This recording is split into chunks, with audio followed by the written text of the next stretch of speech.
Everybody, welcome in to MNF IRE, Monday Night Football Ireland from the Irish NFL show in partnership with Pundit Arena, joined by Colin, joined by Mark, albeit vertically, and I'm joined as well by Brian. Lads, it's the last Monday Night Football of the season. It's the last MNF IRE of the year. Just before we get started, if you are watching this, we're live.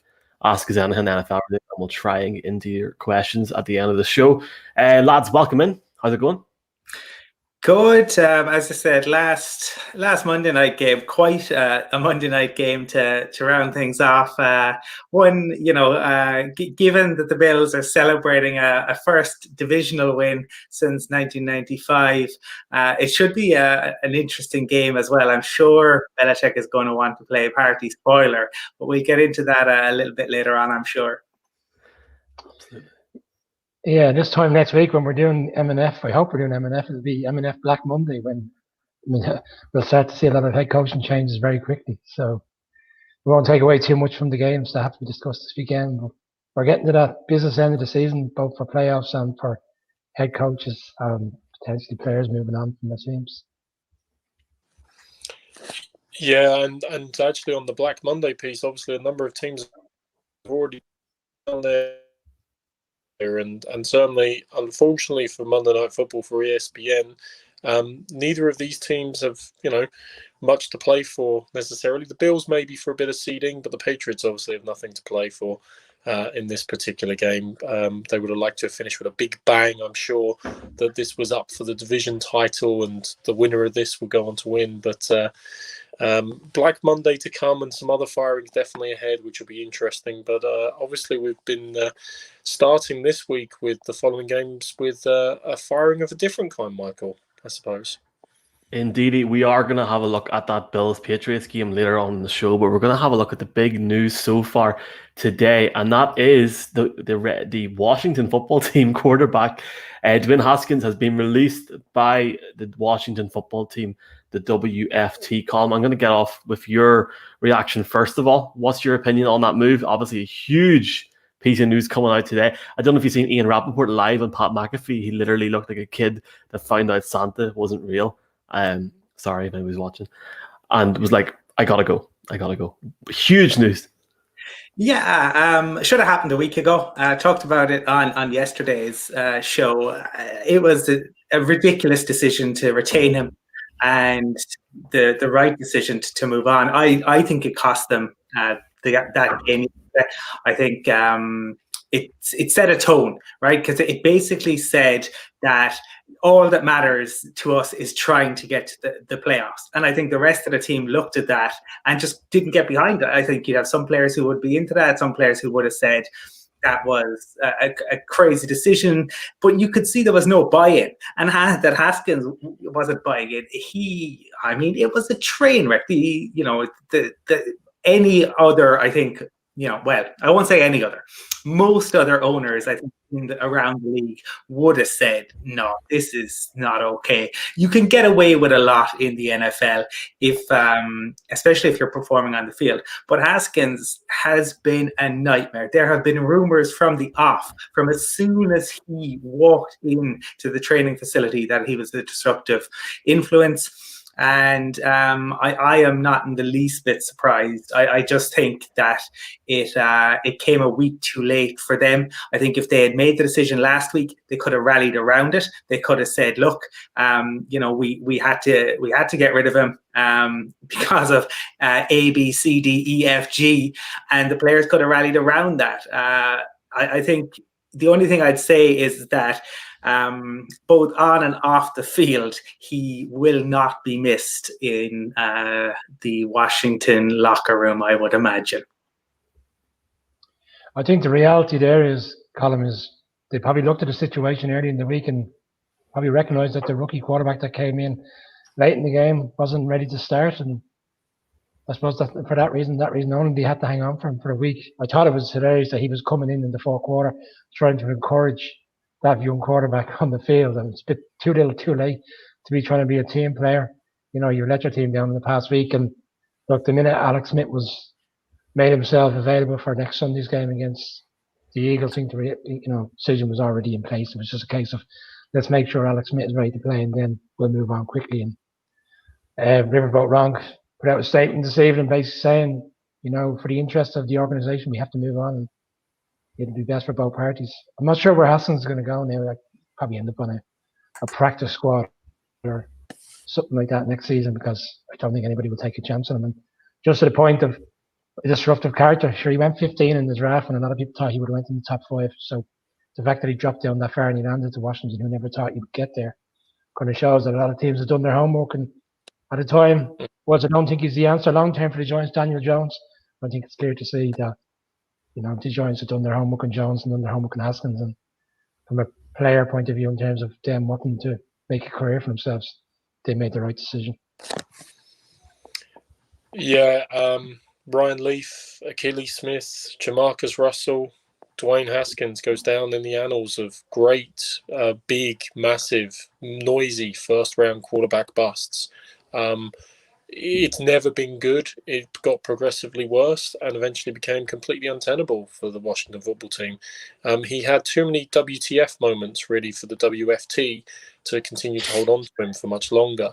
But, it wasn't just the off-the-field. It's the on-the-field stuff as well. 12 touchdowns to 14 interceptions. His average passer rate, I think, was about 79 points.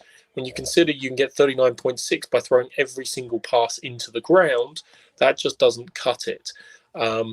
And yeah, his behaviour off the field was appalling. He got benched really after that Ravens game earlier in the season as well. Remember, he started the season as their starting quarterback, but he got benched after that game because he was celebrating throwing for 300 yards for the first time in his career. They lost 30-10. That is not what you need from your quarterback, from your leader, from your general on the field. And Colin called it absolutely right. They should have cut him last week. Good to see they've now made the call, but too little too late for him and for them. Time will tell going into week 17. I think Brian, as a Giants fan's already sweating. We'll talk about that at the weekend, boys. But yeah, huge. This is the thing about the NFL. If you are really new into the sport, the news never stops. It doesn't matter if you go 7 months without a game from the Super Bowl to September. It never stops, and that's what's so good about it. But let's recap on a few other things last night, boys. One thing that really shocked me. Hold on, who was my lock of the week? Because I can't remember. Seriously. Colts. All right, well, we're not going to talk about that first. The first thing we're going to talk about, as you can see, Baker Mayfield looks very happy there. The Browns lost out to the New York Jets. They didn't just lose last night. They really didn't play well at all. Colin, did they? From any stretch in that game. Almost at the end, they were trying to get back into it, but even then, Baker messed up. Yeah, you lose an entire position group, and you're going to be in trouble. The Broncos, we can tell you that you lose the quarterback group, and you're in real trouble. But losing your wide receivers, we had thought that maybe the running game and maybe they could get away with it given the tight ends they had, but it didn't work. And the Jets have suddenly turned up to play a little too late by the time they arrived. And they've obviously taken themselves out of the Trevor Lawrence sweepstakes. It's game over there. It's confirmed. We knew it was happening anyway, given what the Jags were up to. But for the Browns, it puts them in a really, precarious position. This was a team that hasn't been to the playoffs for 18 seasons. I mean, if you remember Revis and Revis Island, well, Brown Island is out on its own. The Jets come next in terms of playoff droughts, but 18 years is phenomenal, and they've now given themselves a real kind of uphill battle to make it into the playoffs this year. Like everything yesterday, like it just never got going for them. They never really, even at the end when they were kind of coming back into it, you never really felt with conviction. And if you compare that game yesterday to that first half performance against the Titans, which seems a long time ago now, but where everything went right and every single thing went their way, they did look a bit lost yesterday. Now, we still have to remember, they have a first-year head coach. They've won 10 games. They're still in the hunt, but they are facing an uphill battle, I feel, next weekend. Yeah, they're now in a situation where they could potentially lose out in the playoffs. And can you imagine at the start of the season telling Browns fans they could win 10 games?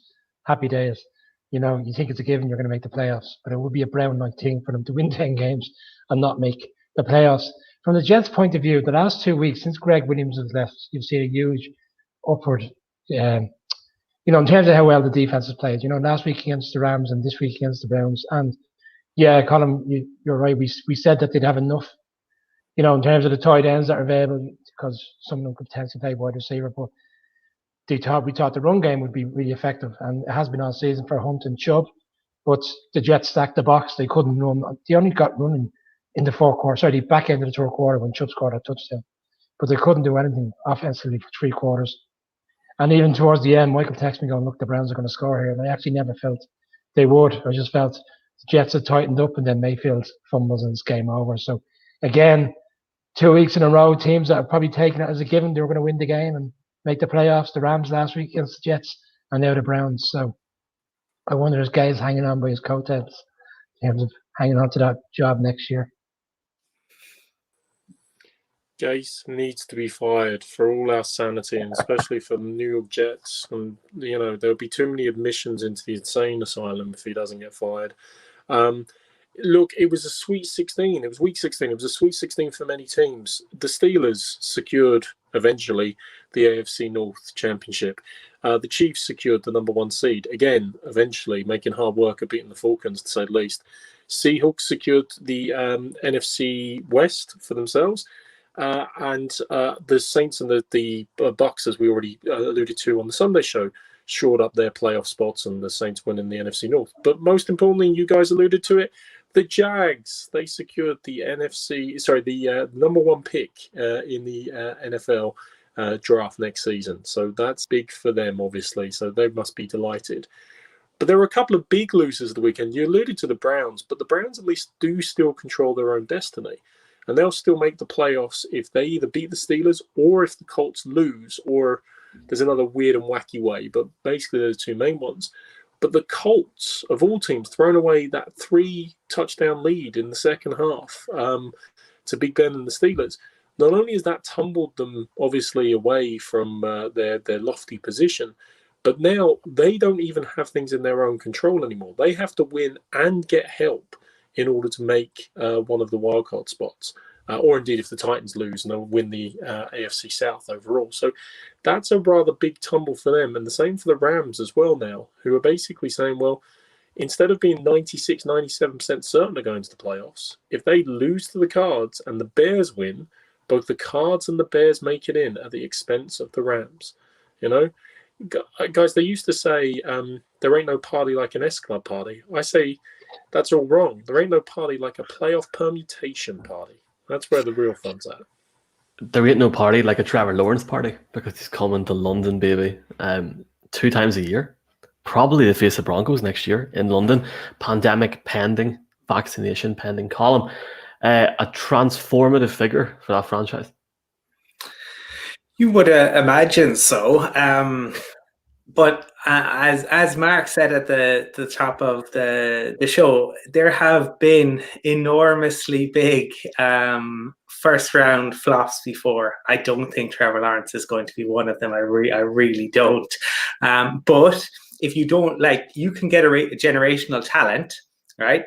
If you look at the Colts and say Andrew Luck, he can be brilliant. But if you don't protect him and you allow him to get beat up to the point that he just has had enough and he walks away. So I hope that they do protect him. I think it will be fascinating to see him in the NFL.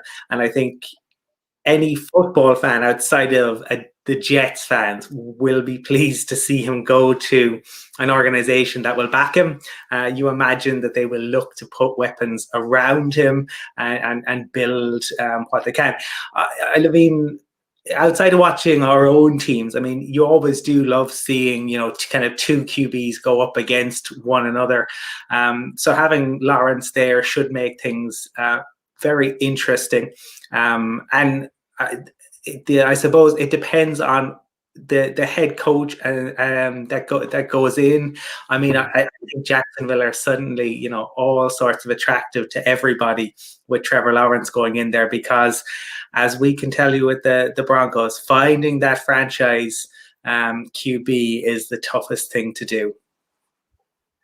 Yeah, I imagine there'll be a lengthy queue at the door now to get an interview for the GM role, which is and also something that they need to wrap up for the off season. So you know, you dangle that carrot for a lot of GMs now. Oh, Trevor Lawrence is going to need to. I think they'll quickly see a lot of people going for it, because they haven't interviewed too many yet. Maybe they're holding off to the end of the season. So it'll be interesting to see where they go with that, and it'll be interesting to see if Doug Marrone is kept on, because that's been kind of a quiet one at the moment. There's no clarity around whether he'll be the head coach there next year.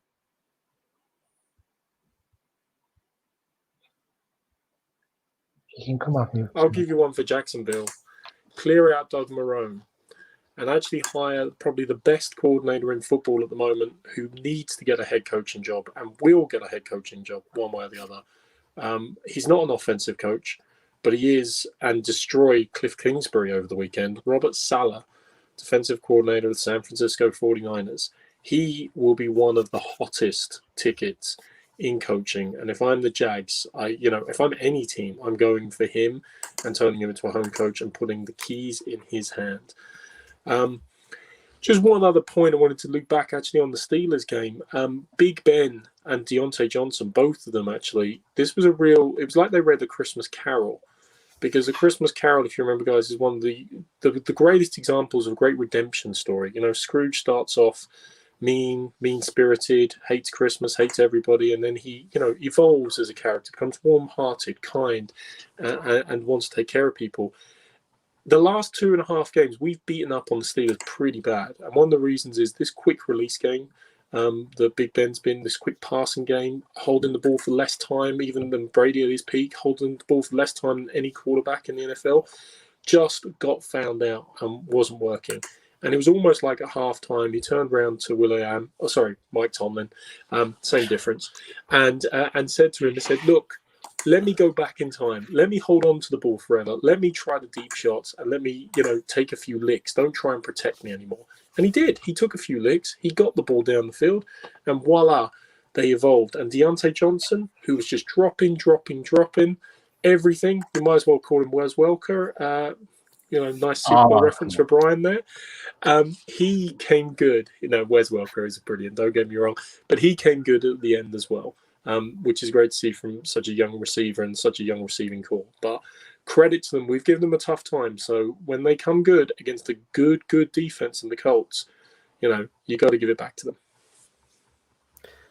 I'd say the Jags might be looking at Eric Bieniemy from the Chiefs as a potential head coach. Offensive guru, bring him in with, the number one quarterback that everybody says is generational talent. I think the Lions might be making a play for Salah, but look, that's all to come. Speculation. Speculation ahead, but bear in mind, just one last thing. Bear in mind, no coordinators went last year. They took Joe Judge. The Giants took Joe Judge. A couple of retreads came back into play, Ron Rivera and the like. But that whole coordinator core didn't really get picked on in the head coaches round table, if you like. So this year, there's probably a bit of a taxi rank of them lined up. Just one thing on because there's a lot of talk about whether you should roll the dice and make changes and how long it takes to build, and we talked about it a little bit yesterday in terms of things have sped up. So with Carolina beating the Washington football team, each of the new head coaches have at least 5 wins. So if you've been in situ for more than a year and you're sitting at 5 wins or less, you should probably, be wondering if your seat is warm. Matt Rule, Stefanski with the Browns, Mike McCarthy obviously with the Cowboys, Brian's Joe Judges, and Riverboat Ron, all getting at least 5 wins, having come in, and some of those franchises, as we know, absolute train wrecks, and yet those coaches have managed to get at least 5 wins. So I think the level of expectation around the league, once you take over as a head coach, it's up now. People are watching, and there are expectations that you have to meet. Colin, here's a funny one for you. Talk about expectations of a head coach who could be on the hot seat. The Giants could potentially win the division next weekend and be in the playoffs. Or if results go a few other ways, they could end up with the number 3 pick in the draft. Talk about from one extreme to the other, bizarre. So, but it's a bizarre year, so who knows what's going to happen. From one extreme situation to extreme weather last night in Lambeau. Put your hand up if you watched Sunday Night Football live. Nobody. All right, Mark, let me ask you this. I want a yes or no answer. Who won that game last night? Was it the refs or the Packers? The Packers, quite comfortable. Oh, come on. Come on. See, I thought you were better than that. Anyway, we'll come back to you in a second, Mark. Massive win for Green Bay last night, but the reality is Green Bay were up by 4 or 5 points at the start of the third quarter, and I think one of their players, correct me if I'm wrong, Mark, one of their players actually ran 30 or 40 yards. They stepped out, but they ended up running and scoring. Look, there was a couple of calls last night, which I'm not saying it would have changed the game massively, but it would have at least made it decent to stay up at that time in the morning. Colin, did you catch the highlights this morning? Obviously, a huge win for Green Bay. I think they're now going to be, almost certain to have home field advantage, number 1 seed in the NFC, bar a miracle. Yeah, I mean, don't bet against Aaron Rodgers. And what a job Matt LaFleur has done there in his 2 years. Outstanding. In terms of that decision, look, so your fans understandably get annoyed at certain decisions. Some decisions go against you, some you get, and that's the way. I mean, I can remember with the Broncos a couple of years ago against the Saints, and a blocked extra point and running it back for the 2 to win the game. The Chiefs, Tyreek Hill caught a touchdown pass earlier this year and didn't realize it and missed out on the touchdown. Some you get, some you don't. You get called for holding sometimes. You get away with it at others. I mean, I can't remember. We were texting in the group. You see guys like smart cornerbacks will catch a young receiver's arm, trap it in their elbow so he can't get up to reach. That type of stuff happens all the time. Good teams find ways to win and overcome those sorts of decisions, and use it, as a motivating factor at times. Equally, you roll with it if it comes your way. Aaron Rodgers has been exceptional this season, and I certainly would not like to be any team that is going to have to face him home or away. Yeah, Brian, going by Colin's colours, you think he's changed allegiances there? thought he was a Kerry man there for a minute. Do you know what good teams also have? They have good groundsmen, because anytime you watch NFL game day morning and there's a bit of snow on the pitch, you see all the people from the local area contributing to getting that snow off the field. Didn't seem to happen in Green Bay last night. I wonder why, because Derrick Henry was playing. And how will we slow him down? We won't be able to slow him down, but the snow will. So that was definitely a calculated decision made by the Packers. And Mark, you said yesterday that there's no way the Packers can lose out and still a 1 seed. If it's a 3-way tie, it goes to division, it goes to conference record, and the Saints have it. So, and the Bears are flying. Let's see what happens next week.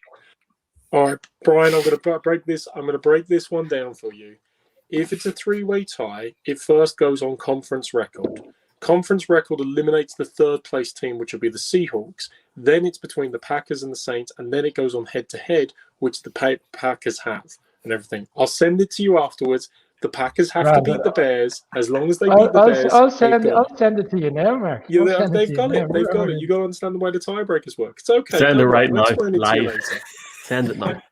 Anyway, there was that one. There was that one play, Michael. I mean, they made about 30 yards on that play when he stepped out. But if they hadn't have got that play, and if the Titans had been back, if it was Pundit and scored, the Titans would have been in the lead. We would have been up fourth quarter going, come on, and it was just rubbish. But Michael woulda, shoulda, couldas. Like, at the same token, Vrabel should have challenged, and he didn't. And Rodgers went up quickly. They did the hurry up, and they got the play out, snapped and underway.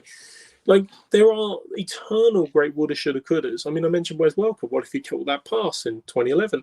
What about even the catch too? You remember the famous Steve Young to Terrell Owens throw?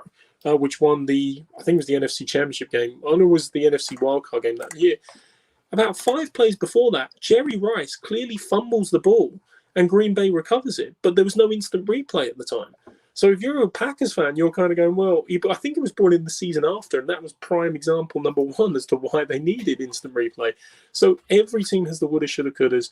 The Titans can't be upset. The Colts lost, so they can relax about that. If they win next week and they take care of their business, they've got the Texans, for Christ's sake, and the Texans are just too busy giving the 3rd overall pick to Miami in the draft. If they take care of business, they still win the AFC South, they'll still get a home playoff game and move on from there. I love the internet because Brian's big message is about to pop on the screen now, so I'm excited to see this.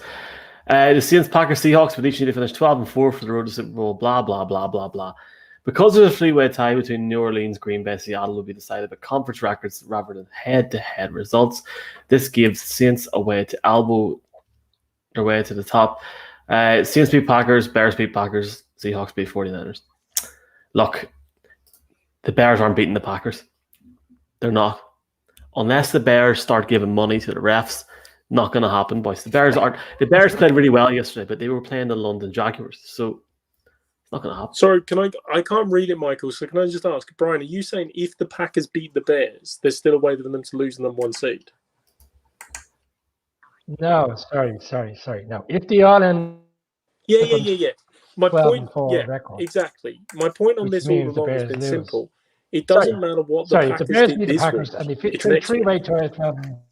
Yeah, but the Packers have to beat the Bears. The Packers could have lost this week, was my point. If they beat the Bears next week, they're number 1 seed. Yeah, sorry, I'm talking the Packers still have to lose. And sorry. Yeah, the Packers need to win to seal the number 1 seed. I'm in full agreement on. Okay. So we all want let's just jump on a couple of. Let's just jump on. We've got a couple more games to look up. But then we're going to look ahead to tonight's game. All right. Whoops. Right, Big Ben, big Steelers win. There's a man who looks happy. Confuse the audience. Massive win for the Steelers, Colin. Looked for a long time in that game like they weren't actually going to win, to be honest. Yeah, and as Mark said earlier on, we have certainly not been too kind to them in recent weeks. Mind you, their head coach wasn't too kind to them either, but he wasn't singling anyone out. He just said that they were a bad team and they needed to get better, and they did. And fair play to them in terms of showing up when they needed to, and getting it together. And look, Juju had quite a week, to go from dancing on the logo and basically, the entire defeat to the Bengals being put on him, to catching the touchdown pass to put them into the lead. You have to say, like, can they continue that? Like, the interesting thing about this is they're still going into the playoffs. There are so many questions around so many teams. We don't really know how good this Steelers team is. The Chiefs seem to just enjoy kind of playing within themselves. I think it's going to be a really interesting playoff scenario when we get there. But the Steelers did it when they need to. If they had lost that game to the Colts, they would have really been, I think, in a bad way heading into the playoffs. But now that was kind of a statement win to come back. So I think it certainly gives them a jolt, a shot in the arm, which they needed, and they found that yesterday. Yeah, I think Mark summed it up already. They got to a stage in the game where it was all bets are off. If we don't do something soon, we're going to lose the game. And they went away from a very conservative playbook and allowed Big Ben to air it out. And the secondary for the Colts was exposed, and it's a great comeback. And be interesting to see if that really kind of gets them going again, because leading up to the game, I think everybody felt that they were certainly looking one and done come playoff times in the playoffs. Yeah, and it's interesting for them next week now. This game the Steelers have obviously against the Browns has playoff implications both ways for both teams in respect of it. It's kind of the same on the NFC side. We were talking about the Pack earlier, Pack and the Bears. I mean, guys, I know I was talking about the Steelers earlier as well, but like the Bears are the ones that throw me up. We go to now a way in which the Bears have two ways to get into the playoffs. Either the Cards lose or the Bears win and beat the Packers, and they're in. Like, that is bizarre. Mitch Trubisky, by the way, is resembling an NFL quarterback. 5 games in a row now, they've scored more than 30 points. I know Brian was alluding to this on the show the other day about their consistency on offense the last while. That's actually the first time Chicago have done that since the 1985 season. The downside for Bears fans, however, is Mitch Trubisky is still their quarterback. And between him and Jared Goff at the weekend, they had a competition to see who could possibly throw the worst interception ever seen by man on the planet Earth at any point in the history of existence. Trubisky just about won, I think. Well, that actually jumps into our penultimate review column. Seattle defeat the LA Rams. A big win for Seattle. I'm not sure if I picked the Rams or the Seahawks, but for me, I think Seattle will be the team in Tampa in the NFC. When all is said and done, they just grind it out. That they've certainly, I mean, given that their defense was on course to be kind of historically bad earlier in the year, they have really improved. And again, like good teams do, they have found ways to win.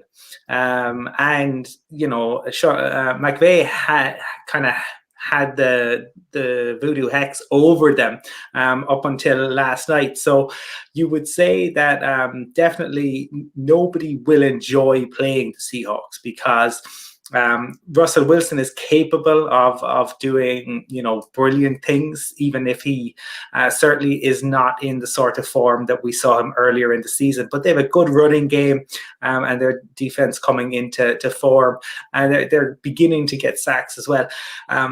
The Rams, they again have hit bad form at a bad time and real issues around their quarterback.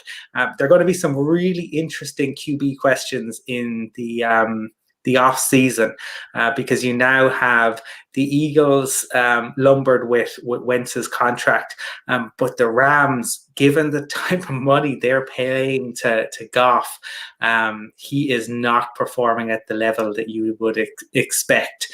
For the Rams, it's difficult for them, but I see Murray has also picked up an injury, so he's questionable for next week. So the battle of the backups potentially next Sunday. Yeah, Mark made the point yesterday around the fact that the defense has come alive again, and it was about time that the Seattle offense start playing their part. And they didn't really yesterday. They were held in check as well. But Goff looked completely uncomfortable for the entire game. He never got going. He's gone there with a broken thumb. It doesn't look like he'll be able to play next week. And 5 games in a row for Seattle's defense that they've not conceded over 20 points. They're starting to put a good run together. I agree, they're a dangerous team. And whoever they play in those playoffs will have a real test. Yeah, I almost want to get my London 2012 Olympics jumper out, listen to some good old noughties tunes as well. Like, it was a complete throwback for Seattle, as Brian alluded to. Like, the defense has tightened, and Colin, sorry, as well.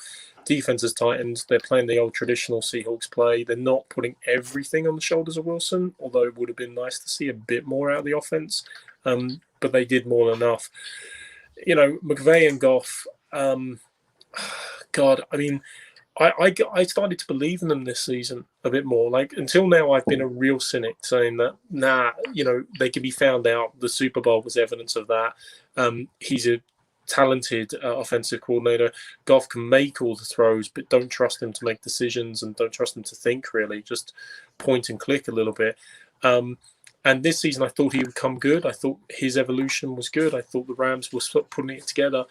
And ever since I think I said the words, they'd be a dark horse in the NFC for me, they've just imploded. They've lost to the Jets. They've lost, obviously, this weekend. They've now, as I said earlier, got a chance of actually missing the playoffs altogether, having been, I think, 97% probable going into Week 16 to making the playoffs.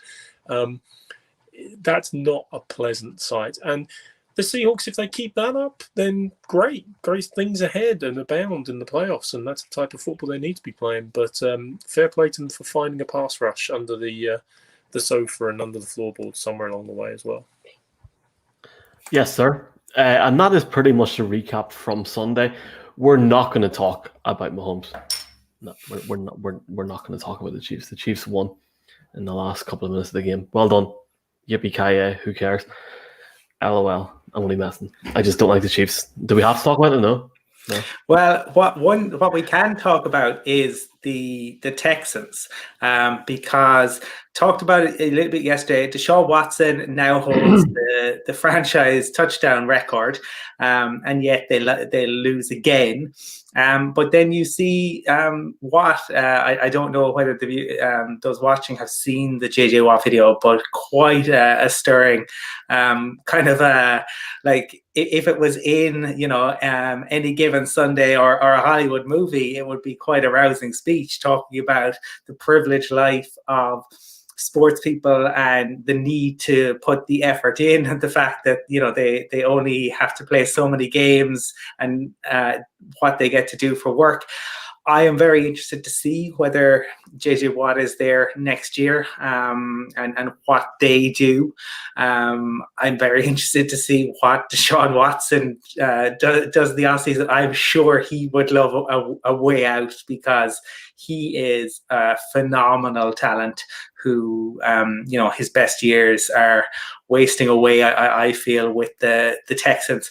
They don't have any picks in the draft. It's all going to Miami. That might be so. Some other thing to look at is Tua gets pulled. Fitz Magic comes in. We're told Tua starting next week. Is that to see if Tua is actually it? The Dolphins could be picking at 3. Could they take a swing? Could they do a Cardinals and decide that if somebody is there, that maybe Tua isn't it? There are very interesting things to keep an eye on.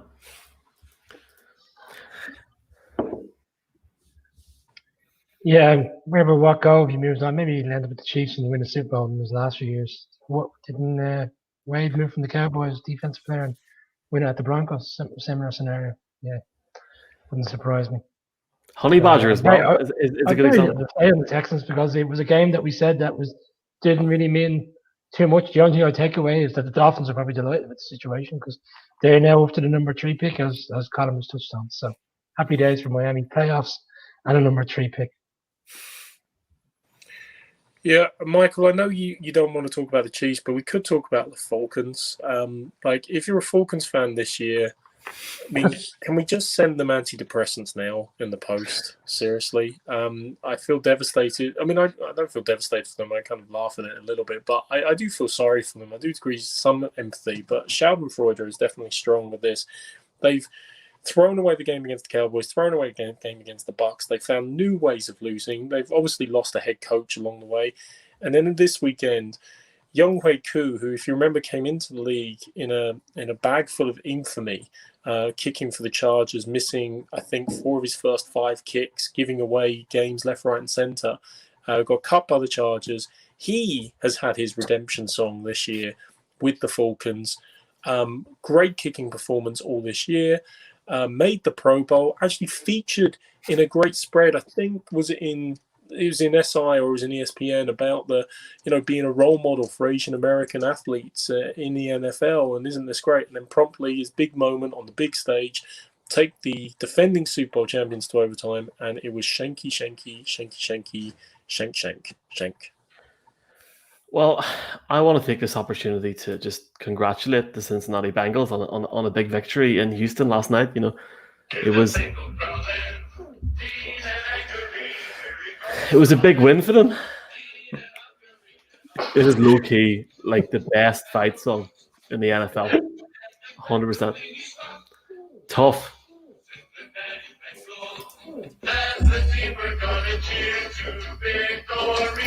Right, that's enough of that. Anyway, Brian, what's up? Michael, you know how you continuously make points for Drew Lock and you're not too in love with him these days. Would you take Matt Ryan if he came available? No. No. No. You don't think he's a player that could settle you down for a couple of years like Peyton Manning did, no? What? Are you on a laugh? No, I can see a lot of changes, and we've already discussed this time and time again. We can see a lot of changes. Contract's too crazy, but I mean, I can appreciate what you're saying. No chance. I mean, would you take Matt Ryan in New York? Because I wouldn't. I think he's. I would take Drew Brees if we're going to go that far. But I mean, come on, the Broncos are doing nothing, and that proved last night. However, I'm just saying that if the Falcons were to look at the situation in terms of how much money is invested in Ryan and Julio Jones, and they want to clear house, because they will have to at some stage, Matt Ryan will get picked up somewhere else. Just saying, why not the Broncos? Colin doesn't see Colin's always having to move, so we'll move on quickly. Yeah, let's quickly move on. Just one point I'll make on the Broncos there now. The Broncos are set to finish fourth in the AFC West. They will play the Jags, which will most likely be in London next year. Vaccine pending. There is my exclusive news of the evening. Let's move on to tonight's game, Monday Night Football. It is the final Monday Night Football of the year. Thank the Lord. I know some people are saying, not me, because I'm off work tomorrow. But we've got Cam against the AFC Championship bound Buffalo Bills. Going to move on tonight to 12-3, going into the previous Death Star, which, going by all stories, always loses in the end. Column, beautiful, isn't it? Again, it's just class. Like, did you see the Monday Night Football advert for ESPN? There wasn't one video of the Patriots, because nobody cares, because it's over. The dynasty has died. Certainly it's dead this year, and I think the Bills are going to put the stake through the heart tonight. They're the silver bullet. Choose your method. This is not going to be Tyson Fury getting off the canvas against Wilder. I am fascinated to see what the Patriots do next year, and we'll come back to that. But tonight is going to be all about Josh Allen and Diggs. The Patriots are beat up. They are just wanting this season to be over. Belichick has gone from, we're on to the next game to we're on to the off season. They wish they were on a beach somewhere, because the last thing you want to do is to be playing a Bills team that are buoyant, that are off to the playoffs, that are celebrating. This has kind of a feel potentially of when Manchester United won their first Premier League title, and they had to play Blackburn in the last game, and Blackburn just shut up, and they really wished they could be anywhere else. And Gary Pallister scored an absolutely phenomenal free kick, and it was just one of those. I could imagine the Bills bringing it all out tonight, bringing kind of certainly 15 years of hurt. And looking for payback on it. They'll get it tonight. Next season might be different, but it's all about the Bills, Bill Mafia, and what Josh Allen and Stephon Diggs can do tonight, and obviously Cole Beasley in the slot. You say this, and of course the league always surprises you. But I just think it's going to be very difficult for the Patriots to try to game plan. Even Belichick, given the resources that he has at the moment and the players that are out, and the fact that they have nothing doing on offense, it Bills all the way. Brian, that comment is almost like Nigel Farage whenever the UK left the European Union in Parliament. Who's laughing now? You're not laughing now, are you? Obviously, as a non-Patriots fan, it is quite funny, Brian, obviously, yeah. Yeah, but what have they done yet? They haven't done anything. They only made the playoffs. Let's just relax here. They went to the playoffs 2 years ago. They went to the playoffs 2 years ago, and they got beaten by the Jags. So let's hold that glass just yet. Yeah, you said 50 years of hurt. It's actually 21 years of hurt in Foxford. They haven't done the double. They haven't beaten them twice in a season since 1999. I think Michael was only born then, I think. And 91. they've only, Thanks very much. Bill has only lost 2 of 16 games against them. I don't think it's going to be a blowout like Colin seems to be suggesting, because when they played up in Buffalo, albeit earlier in the season, and Patriots had a lot more players available, a lot of people thought it would be a blowout then. And if it wasn't for a Cam fumble at the end when he was trying to score a touchdown, they would have got overtime. So I think Bill might surprise us and get a performance out of him tonight. Still don't think it'll be enough, but I don't think it'll be the blowout that everybody expects. And the Bills need to win, otherwise that second seed will fall back into the Steelers' hands. So there is momentum. Whilst they want to win in Foxford, there's still bigger things to play for than just beating the Patriots for the Bills. Still think the Bills will win. Well, Mark, it's down to you, my friend. Cam Newton's expression and actions there sum up how much of this Patriots season has felt to me. All credit to the Bills. They've been the strong competitor in the AFC East for a couple of years. Sean McDermott's a great coach. They've put together an amazing roster. And this year, obviously, deservedly done the business. For them, it's a lot of her. Like you alluded to, quarter of a century since Jim Kelly, Marv Levy, the K-Gun offense, last time they won the AFC East. I mean, for Christ's sake, the last time they won the AFC East, the Colts were still in that division, for Christ's sake. We're going back to the 5-team divisions. But they are the deserved winners this year. They're on a great run, 7 of 8. And the only game they lost was the infamous Hail Murray. So, you know, they've won this walking away. The Patriots probably should have beaten the Bills earlier in the season. Again, back to the woulda, coulda, shouldas. Cam Newton fumbling when they were on the march in the last 2 minutes of the game. But they didn't. And the Bills rightly won and have rightly won the AFC East. I must admit, I am kind of with Brian on this, though. I mean, okay, I think it was 3 years ago they lost to the Jags in the wild card. Last season they made the wild card as well, and they lost to the Texans. Like, you know, that's great. 2 playoff appearances in God knows how long, since the first time since the Music City Miracle, I think, actually. And they've lost them both in wild card weekend. Sean McDermott, though, strikes me as too good of a head coach to let everyone rest on their laurels. And the mood and the press from the Bills seems to be a lot more act like you've been here before, worry about the games to come. Like, this is a cap and a hat game. Our biggest troubles are ahead of us, and our biggest battles are ahead of us. The reality for me is, unfortunately, the Patriots have gone the opposite direction since that Bills game. They've had some sporadic appearances, the Cards, beating the Ravens. But the season's gone downhill. Newton isn't the answer. But hope will abound. I've two grand thoughts for you, and I kind of don't want to attend this game. The Bills are going to win this game tonight. Belichick could make a surprise run. The Bills are going to win this game tonight. They're going to do the double. But Belichick is 35-5 lifetime, I think, over the Bills. So, you know, he can afford a loss or two along the way. But 2 grander thoughts for you in this regard. Number one is the Bills. Actually, there's very few trades in the NFL that work out for both teams. But you think back to the Kansas City Chiefs trade for Patrick Mahomes. They traded with the Buffalo Bills. And if you'll allow me a little bit of, you know, ignoring some of the minor transactions, the equation that basically worked out was Chiefs got Mahomes, the Bills ended up with Tre'Davious White, Tremaine Edwards, and Deion Dawkins. Pro Bowl cornerback, you know, starting linebacker, and their linchpin tackle. Now, that's not a bad deal of both teams winning out right there. And they're the 3 linchpins, or 3 of many linchpins in fairness, along with Josh Allen, who they're building the team with going into the future. So that's an interesting one. And the Patriots, yeah, the evil empire may be dead to a point, but I'll give you another franchise. So it's not Star Wars anymore, guys. It's the Fast and the Furious. The last 20 years have been the Fast and the Furious 1.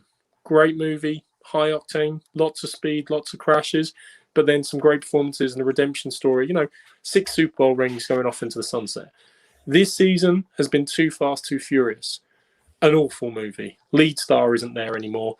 Just doesn't work. Ultimately, you'd rather wish you hadn't watched it. Next season is going to be Tokyo Drift, you know, slowly getting better. Kind of an interesting side story. Intriguing how it's evolving.